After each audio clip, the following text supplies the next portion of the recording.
Hi అండి, నమస్తే. Welcome back to our channel voice of Lakshmi. Madireddy Sulochana గారు రచించిన బిందు పదం అనే నవలను ధారావాహికంగా వింటున్నాం కదండి. ఇక 7వ భాగాన్ని మొదలు పెట్టబోయే ముందు నవల కనుక మీకు నచ్చినట్లయితే లైక్ చేయండి. మన ఛానల్ని కొత్తగా చూస్తున్న వారు ఎవరైనా ఉంటే తప్పకుండా ఛానల్ని సబ్స్క్రైబ్ చేయండి. అలాగే మంచి కామెంట్ చేసి మీ అభిప్రాయాన్ని నాకు తెలియచేయండి. ఇక నవల మొదలు పెడదామా?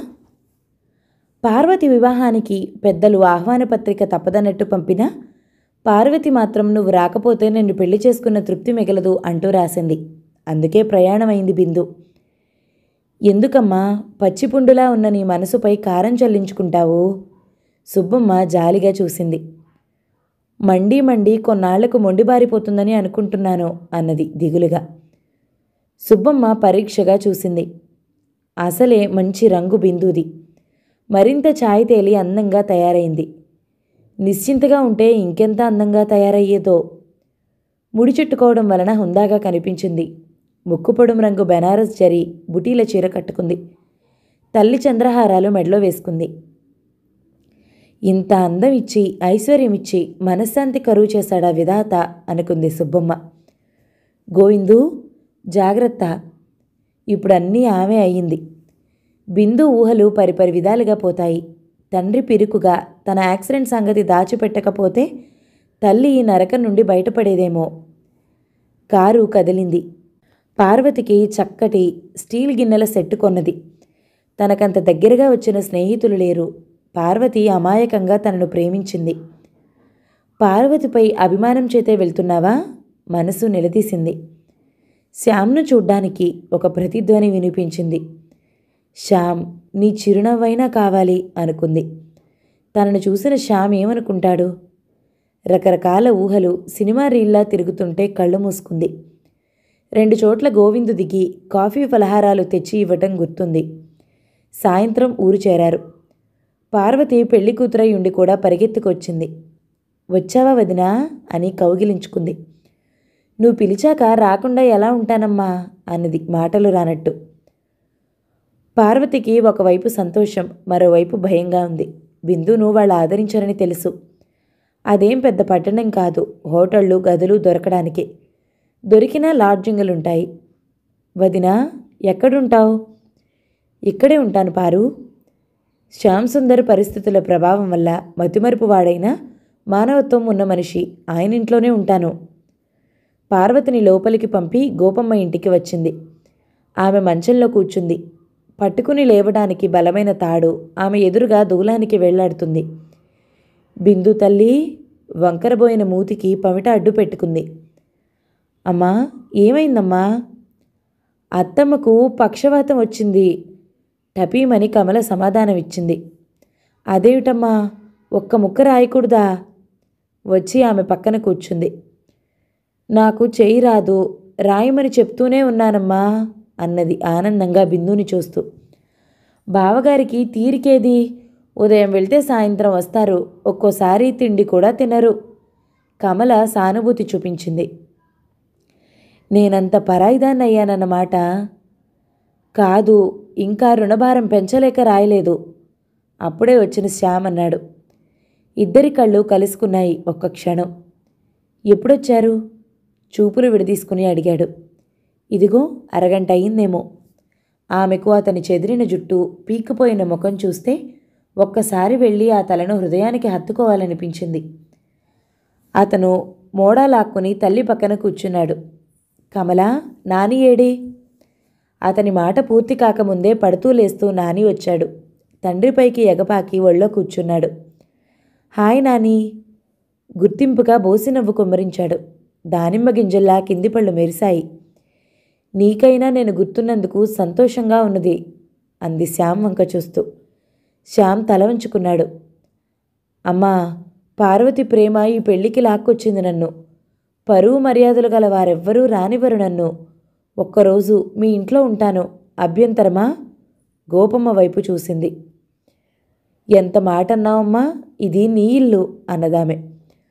పరువుగల ఇంజనీర్ గారు, వారికి అభ్యంతరం ఉండొచ్చుగా అన్నది ఓరగా శ్యామ్ వంక చూస్తూ. చీకటి పడింది, దీపం వెలిగించు కమలా. ఆమె మాటలు విననట్టు నటించబోయాడు శ్యామ్. అతని కళ్ళలో బాధ రెపరెపలాడిందని గ్రహించింది బిందు. కమల 2 కప్పుల్లో కాఫీ తెచ్చింది. బిందు లేచి లైట్ వేసింది. అతను కాఫీ తీసుకుని మరొకటి బిందుకి ఇచ్చాడు. తీసుకోండి. థ్యాంక్స్ అంది. ఇద్దరూ మౌనంగా కాఫీ తాగారు. కమల, పై గదిలో వారి సామాన్లు పెట్టించు అన్నాడు. మీ బట్టలు? కమల ముఖం అయిష్టంగా పెట్టింది. ఉండని, అవసరం అనుకుంటే వెళ్ళి నేను తెచ్చుకుంటాను. కమల బిందును తీక్షణంగా చూసి వెళ్ళిపోయింది. పెళ్లి ఇంట్లో నుండి సన్నాయి వినిపించింది. పెళ్ళి 8 గంటలకు కాబోలు, తయారవ్వమ్మా అన్నది గోపమ్మ. పెళ్ళికి నేను రావాలనుకునే వారెవరమ్మా? పార్వతి కోసం, అలాగే మిమ్మల్ని అందరినీ చూసినట్టుంటుందని వచ్చాను అంది. మిమ్మల్ని అనేటప్పుడు శ్యామ్ పైనే దృష్టి కేంద్రీకరించింది. అతను ఓ నిట్టూర్పు విడిచాడు. తను తెచ్చిన గిఫ్ట్ తీసుకుని బయలుదేరింది. బట్టలు మార్చుకోరా? శ్యామ్ అడిగాడు. మీరు మార్చుకోమంటే మారుస్తాను అంది ఆగి. అతనేం మాట్లాడలేదు. ఆమె పందిట్లోకి వెళ్ళి ఒక మూల కూర్చుంది. అందరి కళ్ళు తనపైనే ఉండటం కాస్త ఇబ్బందిగా ఉంది. కన్యాదానం జరుగుతుంటే కుతూహలంగా చూసింది. తనకిలాంటి యోగం లేదు.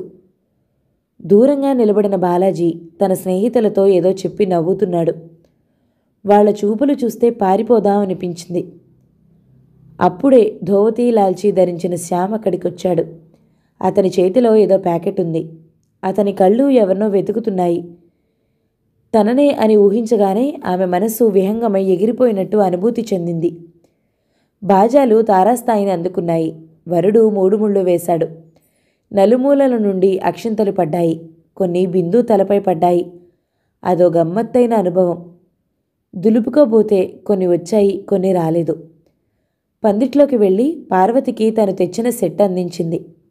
వదినా, భోజనం చేసి వెళ్ళు అంది. ఆమె మాటలు వినటం లేదు. ఓరచూపులతో చూసే పెళ్లి కొడుకును చూస్తోంది. అందుకే వివాహఘట్టం ఓ మధురానుభూతిలా మిగిలిపోతుందేమో. మనసులు పెనవేసుకుపోయినా తనువులు దూరంగా ఉండి ఒకరిని ఒకరు తాకాలన్న తపనతో, చుట్టూ ఉన్నవాళ్లు ఏమనుకుంటారోనన్న భయంతో దొంగతనంగా మోచేతులతో తాకటం, మఠం వేసుకుని కూర్చోబోయే ముందు మోకాళ్లతో ముట్టుకోవటం అపూర్వమైన అనుభవం. వస్తారా? భోజనాలయ్యే వరకు ఉంటారా? సన్నని సువాసనతో పాటు మృదు గంభీర కంఠం విని పక్కకు చూసింది. ధోవతి కొన చేతిలో పట్టుకుని శ్యామ్ నిలబడ్డాడు. మొదట వరుడి తరపు వాళ్ళు కూర్చుంటారనుకుంటాను అన్నాడు రావచ్చు అనలేక. పదండి. అతన్ని అనుసరించి నడుస్తూ ఉంటే ఆమెకు కొండంత అండలా అనిపించింది. మనసులో ఏ అల్లకల్లోలమూ లేక ప్రశాంతంగా ఉంది. అలాంటప్పుడు తను ఎందుకు జాప్యం చెయ్యాలి? తను జరిగిన విషయాలు చెప్తుంది. అర్థం చేసుకోవటం అతని సంస్కారాన్ని బట్టి ఉంటుంది. తను అబద్ధాల కోరు కాదని తెలుసు అతనికి. అతను నమ్ముతాడు తనను. ఏమిటి ఆలోచిస్తున్నారు? ఏం లేదు. ఒక్క అరగంట కూర్చోగలరా? మీతో కొన్ని విషయాలు చెప్పాలి. అలాగే, శ్యామని పిలిస్తే సంతోషిస్తాను. మరి మీరెందుకు హిమ అనటం లేదు? అతను మాట్లాడలేదు. చూడండి, అమ్మ తర్వాత హిమ అంటూ పిలిచింది మీరు. అమ్మలాగే నా హృదయానికి దగ్గరగా వచ్చారు. ఇప్పుడు దూరం వెళ్ళానని ఎందుకు అనుకుంటున్నావు? భోజనం చేసి వచ్చారా, భోంచేస్తారా? ఏదీ చెప్పకపోతే ఎలా బావా? కమల కంచుకంఠం విని ఇద్దరూ మాటలాపి లోపలికి వెళ్ళారు. గోపమ్మ, నాని పడుకున్నారు. కమలా, నువ్వు పడుకో. మా గురించి ఎందుకు మేలుకుగా ఉన్నావు? మరి భోజనం చేయరా? ఆ అమ్మాయి కళ్ళు అసూయతో భగ్గుమన్నాయి. ఆమె హావభావాలు గమనిస్తూనే ఉంది బిందు. అదేం లక్ష్య పెట్టలేదు కమల. బిందుని నిలదీసింది. పెళ్ళికి వచ్చి పెళ్లివారింట్లో భోజనం చేయరా? కమల, నీకు అనవసరం. మేము వడ్డించుకుంటాం. నువ్వు వెళ్ళి పడుకో అన్నాడు కాస్త చికాకుగా. శ్యామ్ సుందర్ మాటలకు ముఖం మార్చుకుని వెళ్ళిపోయింది కమల. నేను బట్టలు మార్చుకుని వస్తాను. బిందు పైకి వెళ్ళింది. శ్యామ్ గడ్డం రాసుకుంటూ కూర్చున్నాడు. బంధువులే బిందును ఇంతగా ఎందుకు అవమానించారు? ఆ అవమానం నుండి ఆమెను తప్పించాలి. ఆమెది ఎంత పెద్ద పొరపాటైనా క్షమించాలి. అప్పుడే తనకు శాంతి. ఆమె బిడ్డకు తండ్రి కావాలి. తన బిడ్డకు తల్లి అవటంలో ఎలాంటి సందేహం చూపదు హిమ అనుకున్నాడు. స్త్రీలు పతనం అవడానికి కారణం మగాళ్లేనేమో. స్త్రీకొక న్యాయం, పురుషుడికొక న్యాయం అని పెట్టారు. ఆమెకొచ్చిన కష్టమేమిటో, జరిగిన మోసమేమిటో తెలుసుకోవాలి. గాజుల శబ్దం అతని ఆలోచనలు చెదరకొట్టింది. అందమంతా కలబోసినట్టు నిలిచింది బిందు. ఏమిటి అలా చూస్తారు? నీకు గోంగూరంటే ఇష్టం కదూ? బిందు కళ్ళలో నీరూరింది. అతనే ఇద్దరికీ వడ్డించాడు. గోంగూర పచ్చడి వేయబోయాడు. కమల వచ్చి చటుక్కున అందుకుంది గిన్నె. ఆమె ఆడమనిషి కదా, వడ్డిస్తుందనుకున్నాను అన్నది నిష్ఠూరంగా. మగాడు వడ్డించకూడదా? మూతి తిప్పింది. శ్యామ్ ఆదరణతోనే కడుపు నిండినట్టు అనిపించింది. మానసికంగా చేరువైన వ్యక్తులు ఇద్దరు. శారీరకంగా ఒకరి పక్కన ఒకరు ఉన్న ఇద్దరూ భోజనాలయ్యాయనిపించి పైకి వెళ్లారు. మీరిద్దరూ అక్కడే పడుకుంటారా? కసిగా చూసింది కమల. నీకు అనవసరమైన విషయాలలో తలదొచ్చుకు కసురుకున్నాడు శ్యామ్. చిన్నబుచ్చుకుని వెళ్ళిపోయింది కమల. Very interesting girl. కొత్త వాళ్ళు చూస్తే అపార్థం చేసుకుంటారు. ప్రతి విషయంలో తన ప్రమేయం ఉండాలనుకుంటుంది. శ్యామ్ పడక కుర్చీలో అతని కూర్చున్న తీరు చూసి బిందు తానని తాను నిగ్రహించుకోవడానికి ఎంతో ప్రయత్నం చేసింది. ఏమో చెప్పాలన్నారు? అవును హిమ, జీవితం ఏడవడానికి, వ్యర్థపుచ్చడానికి కాదని నువ్వే నేర్పావు. అందుకే నేను నిర్ణయానికి వచ్చాను. ఆమె చెయ్యి అందుకోవాలని చెయ్యి చాపాడు. బిందు, పొరపాటైందే తల్లి. ఆ పిల్ల పసుపు బట్టలతో ఏడుస్తుంది. గలగలా మాట్లాడుతూ వచ్చింది చల్లాయమ్మ. ముందుకు జరిగిన బిందు వెనక్కి జరిగి నిటారుగా కూర్చుంది. రావే, పార్వతి ముద్దెత్తలేదు. బిందు కళ్ళు పెద్దవి చేసి చూసింది. ఏమిటి మనిషి తత్వం? తనను యంత్రం అనుకుందా? హిమబిందు భోజనం చేసింది పిన్ని అన్నాడు శ్యామ్. అతనికి ఉంది ఎన్నో అడగాలని, కానీ లాభం లేదని ఊరుకున్నాడు. నువ్వు రాకపోగా అమ్మాయికి అన్నం పెట్టిస్తావా? భలేవాడివే అన్నదామె. రేపొస్తానత్తా. అలా అంటే కుదరదే. ఎవరో అన్నారని మేము నమ్మాం. ఎవరి ఇబ్బందులు వాళ్లకుంటాయి. కాంతమ్మ వచ్చింది. ఆ అకస్మాత్ ప్రేమవాహినికి అర్థం తెలియలేదు. రామ్మ, ఒక్క లడ్డు అయినా తిందుగాని. చెల్లాయమ్మ చనువుగా చేయి పట్టుకుంది. నువ్వు రాకపోతే పార్వతి వస్తుందిట. కుటుంబరావు వచ్చాడు. బిందు అసహాయంగా చూసింది. వెళ్ళిరండి. శ్యామ్ లేచాడు. నువ్వు రా శ్యామ్, చెల్లాయమ్మ పిలిచింది. క్షమించు పిన్ని, ఏమైనా ఉంటే రేపు తింటాను అన్నాడు. తప్పదన్నట్టు వాళ్ళని అనుసరించింది బిందు. బిందు దిండు ఆప్యాయంగా హృదయానికి హత్తుకుంది. అది శ్యామ్ అనుకోగానే ఎక్కడా లేని పులకింతలు బయలుదేరుతున్నాయి. అటు నుండి ఇటు, ఇటు నుండి అటు దొర్లింది. శ్యామ్తో మాట్లాడుతూ గడపవలసిన అపురూపమైన క్షణాలు పార్వతి అప్పగింతలలో హరించుకుపోయాయి. తను వచ్చేసరికి శ్యామ్ సాగర్ వెళ్ళిపోయాడు. అతని ఎదురుగా నిలబడి జరిగిందంతా చెప్పగలదా? ఏం చెయ్యాలి? అందాల ఓ చిలక అందుకో ఈ లేక అంటూ రేడియో నుండి పాట వినిపించింది. వెంటనే ఆమెకు ఉత్తరం రాయాలని అనిపించింది. అవును, అప్పుడు అతని రియాక్షన్స్తో తనకు పనిలేదు. అతని బల్ల మీదున్న అతని లెటర్ ప్యాడ్ తీసుకుంది. గబగబా తన హృదయంలో ఉన్న ఆవేదన అంతా వెళ్ళకక్కింది. యాండి, కాఫీ. కమల వచ్చింది మధ్యలో. థ్యాంక్స్. కప్ అందుకుని కాఫీ తాగేసి ఇచ్చేసింది. మళ్ళీ రాయటం మొదలుపెట్టింది. స్నానానికి వస్తారా? నాకు చేయాలనిపించినప్పుడు చేస్తాను, నువ్వు వెళ్ళమ్మా అన్నది రాయడం ఆపి. ఒక్క నిమిషం ఆపిన తన భావనా స్రవంతి ఆగిపోతుందని భయం పట్టుకుంది. ఎందుకండి విసుగు? ఆయన చెప్పారని అడిగాను. విసవిస వెళ్ళిపోయింది. ఏ స్థితిలో తామిద్దరి శారీరక బంధం ముడిపడిందో రాసింది. తనకు అబద్ధం చెప్పే అలవాటు లేదని అర్థం చేసింది. ఇదిగో పళ్ళరసం. కమల గ్లాస్ తెచ్చి టప్పున బల్ల మీద పెట్టబోయింది. నేను అడగలేదు కమలా. కమల ఆగి ఆమె వంక తీక్షణంగా చూసింది. మీరు అడగలేదు, కానీ మీకే టైంలో ఏం కావాలో చూడమని ఆయన చెప్పారు అన్నది తీక్షణంగా. పళ్ళరసం తాగింది. ప్యాడ్ మూసేసింది. ఒకరింట్లో ఉండి వారిని ఇబ్బంది పెట్టడం అంత మంచిది కాదేమో అనుకుంది. శ్యామ్కు తన పట్ల ఉన్న అపూర్వమైన అనురాగానికి ముగ్ధురాలైంది. లేచి స్నానం చేసి నానీతో కాసేపు ఆడుకుంది. వేరడంత లేవు, నీకు తళుకులు బెళుకులు కావాలా? కసురుకుంది కమల. ఆ విసురు ఎందుకో అర్థమైంది బిందుకు. ఏమిటే కమలా? గోపమ్మ అడిగింది. ఏం లేదమ్మా, నాని ఏదో అల్లరి చేసినట్టున్నాడు, బిందు సర్ది చెప్పింది. రాత్రి అక్కడ తెల్లారిపోయిందమ్మా. అప్పగింతలు అలకపాన్పులు అయ్యేసరికి నాకు తెలిసాక ఇదే మొదటి వివాహం పల్లెటూరులో చూడటం అన్నది కుతూహలంగా. ఇప్పుడే ఉన్నాయే తల్లి, 4 రోజుల పెళ్ళిళ్ళు, నాగవల్లి, అలకపాన్పు, పాటలు, తలుపులు మూతలు, సారి సంబరాలు సంబరపడిపోతూ చెప్పిందామె. అవునమ్మా, అప్పుడు చిన్నపిల్లలు కదా, పెద్దవారయ్యి అవన్నీ చేయించుకోవాలంటే ఇబ్బంది మరి అన్నది నవ్వేస్తూ. ఇదిగో ఫలహారం, కమల తెచ్చిపెట్టింది. అకారణమైన కోపం ఆ పిల్లకెందుకో అర్థం కాలేదు బిందుకు. ఆ అమ్మాయి పెట్టిన ఉప్మా తింది. శ్యామ్తో మాట్లాడి రాత్రే వెళ్ళిపోదాం అనుకుంటే తమ అవసరానికి చల్లాయమ్మ కాంతమ్మ పిలుచుకు వెళ్లారు. కట్నం డబ్బులో 2000 తక్కువ ఇచ్చారట. మెల్లగా సర్దవచ్చు అనుకుంటే ఆ వరుణి తండ్రి అసాధ్యుడు. డబ్బుతో పిల్లని అప్పగించండి అని పట్టుబట్టాడు.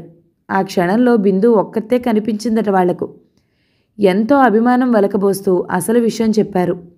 బిందు నీరు కారిపోయింది.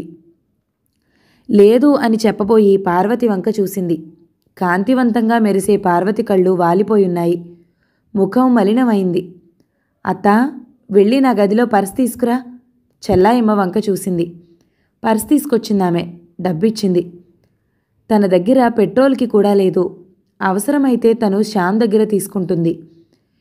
ఈ పెళ్లి గొడవలు తగ్గగానే నీ డబ్బు నీకిస్తానమ్మా అన్నాడు కుటుంబరావు. వదినా, మా వాళ్ల ప్రవర్తనకు తల ఎత్తుకోలేకపోతున్నాను, పార్వతి కుంచుకుపోతూ అన్నది. నీ ప్రవర్తనతో నేను నిలబడగలిగాను పారు అన్నది. పార్వతి ఏదో అడగాలని సంకోచిస్తుంది. ఆ ఏకాంతం మళ్ళీ దొరకదని భయం పట్టుకుంది. నాకు తెలుసు పారు, నువ్వేమడగదలిచావో. ఇప్పుడు చెప్పడం దేనికి?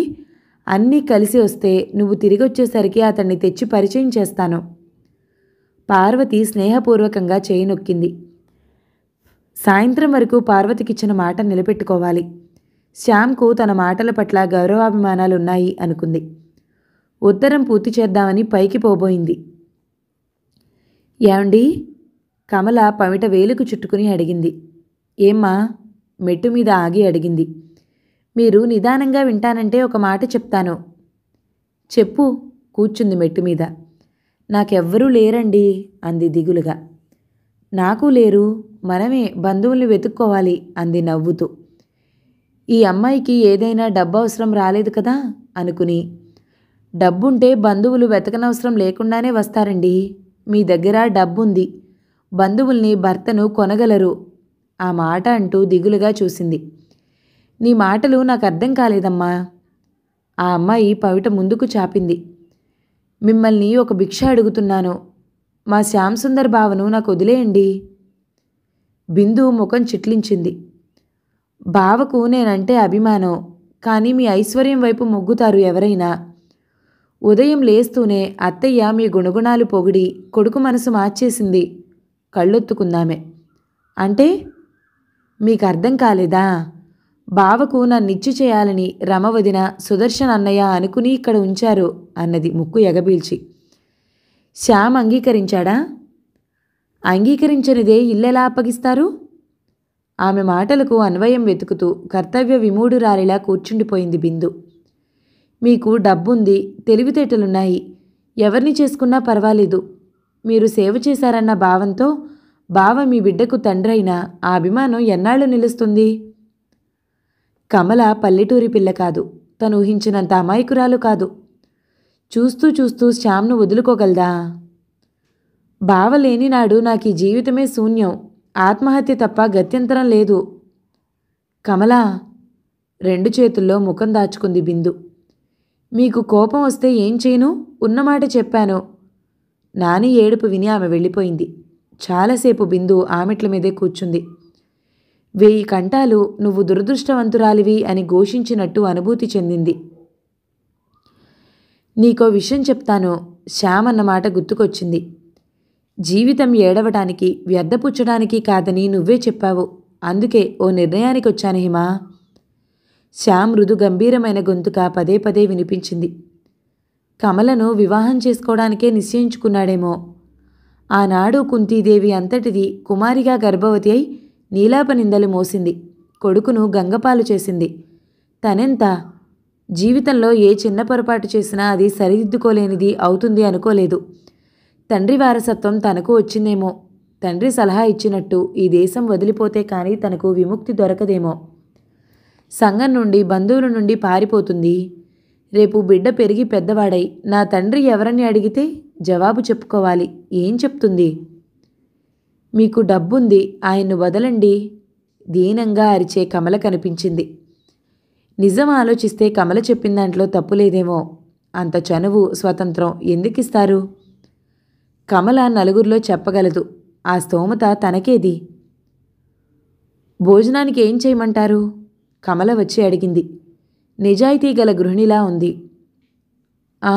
ఏం వద్దు కమల, నేను పార్వతి వివాహానికని వచ్చాను. పెళ్ళైపోయింది కదా, వెళ్ళిపోతాను.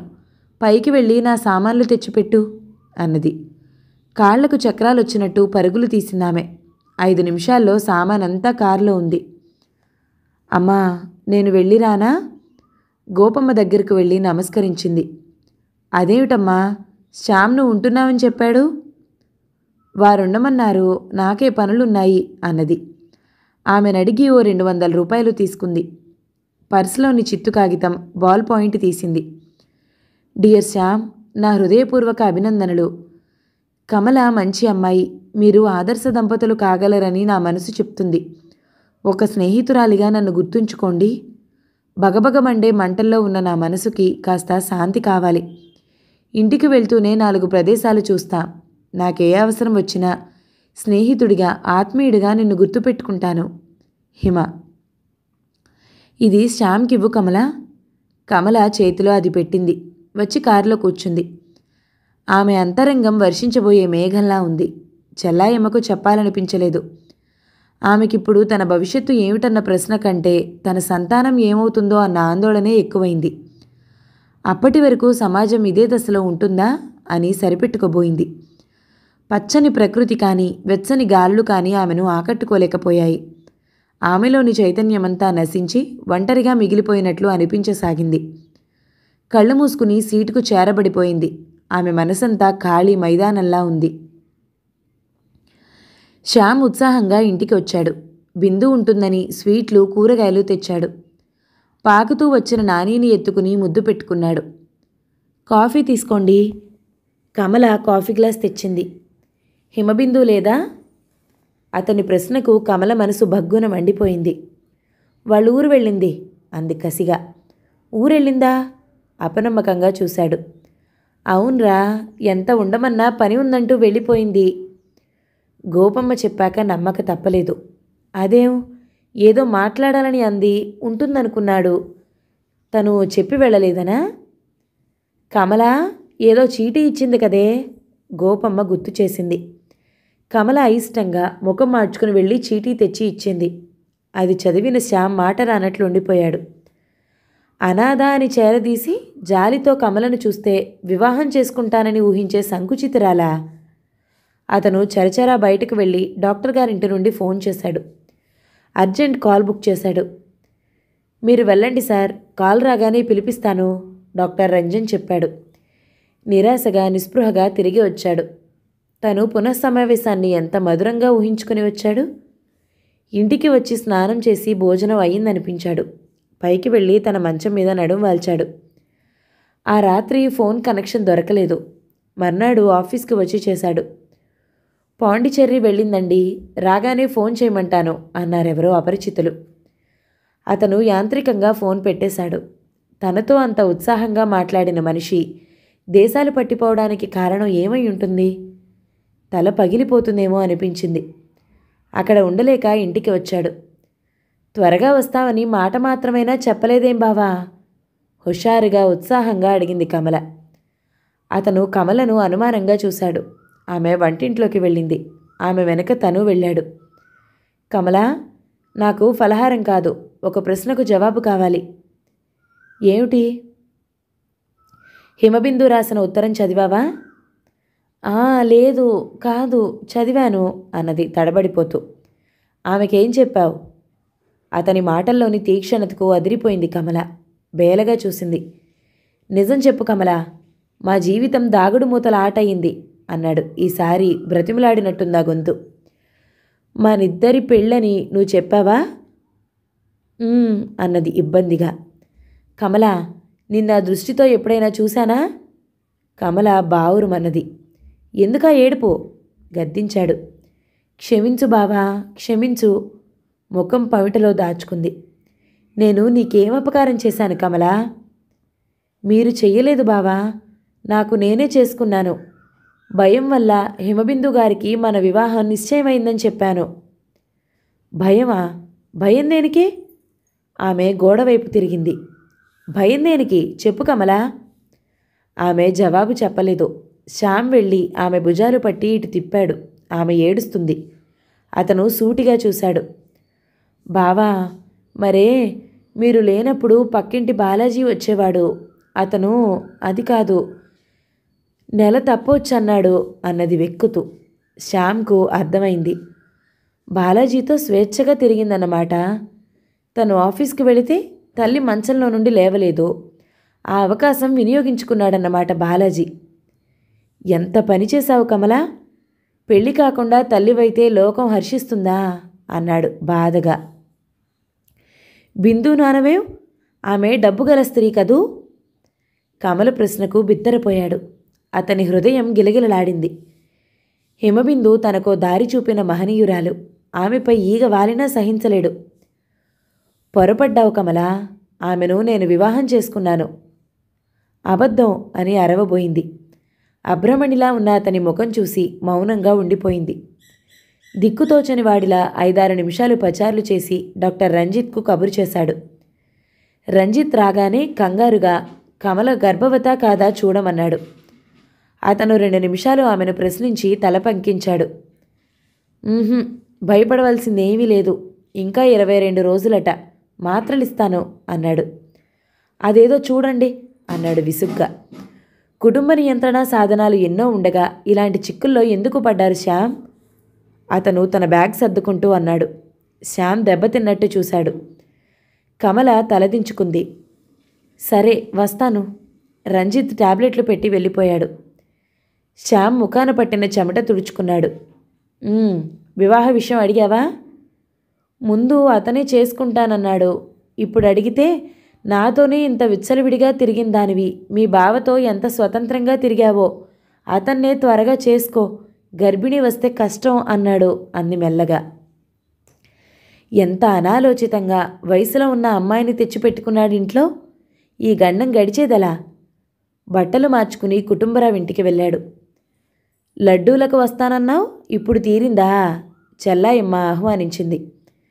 బాబాయ్ లేరా పిన్ని? ఉన్నారు. మరో గంటలో పార్వతి దాని భర్త కూడా వస్తారు. ఆమె గోడకు ఆంచిపెట్టిన ఇనుప కుర్చీ వాల్చింది. శ్యామ్ కూర్చున్నాడు.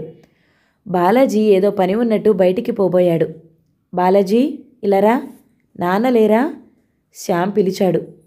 తప్పదన్నట్టు అక్కడే ఉన్న సగం బియ్యం సంచిపై కూర్చున్నాడు. ఏం బాబూ? కుటుంబరావు వచ్చాడు. అతనికి భయంగా ఉంది.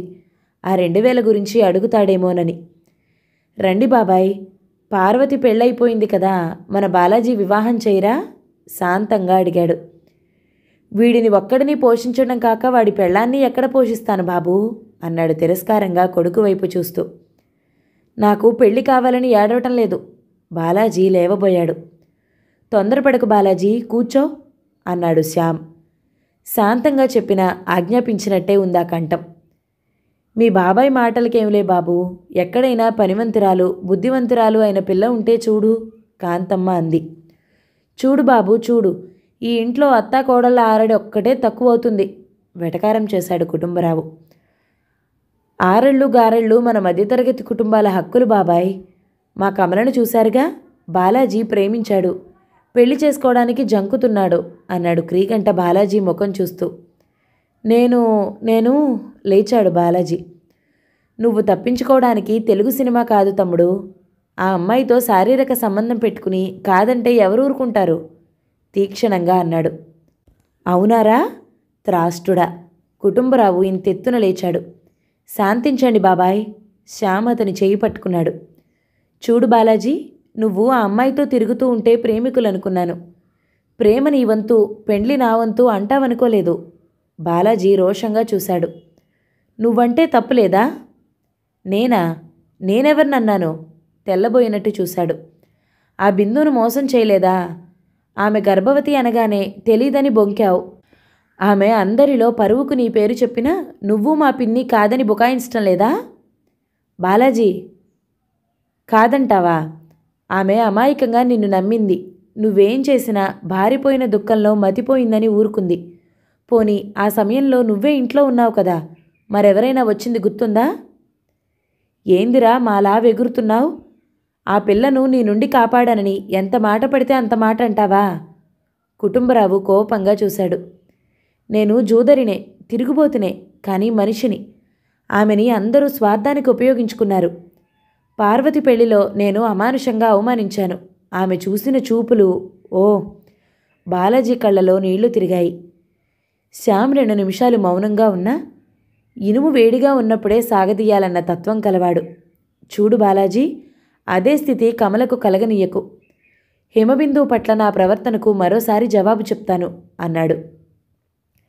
ఏదో బయట అప్పుల వరకైనా కట్నం లాగుదామని అనుకున్నాను బాబూ, కుటుంబరావు అన్నాడు.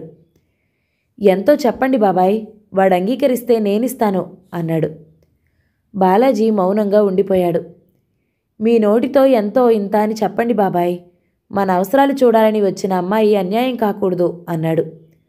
కుటుంబరావు 5,000 అడిగాడు. సంతోషంగా అంగీకరించాడు. చాలా సంతోషం బాబాయ్, ముహూర్తం మీరే పెట్టి ఇది అని చెప్పండి